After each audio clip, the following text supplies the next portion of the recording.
खरं तर शाळेत येताना असं वाटायचं की नको जायला शाळेत. एवढा डोंगर उतरा पुन्हा चढा आणि अभ्यास केला नाही की मार्क. लय भ्या वाटायचं. इथं बसलेल्या सगळ्या जणांनी असं वाटत असत.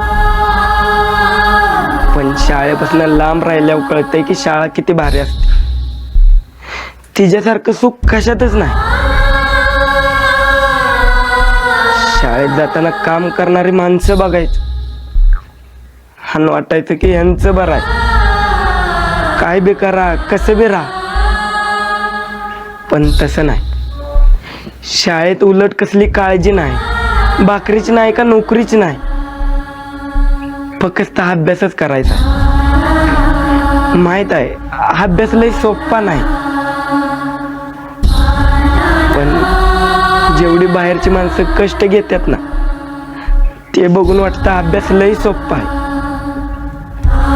जेवढा जास्त अभ्यास तेवढंच कष्ट कमी. आता बापाकडे बघितलं तर राग नाही तर दया येते.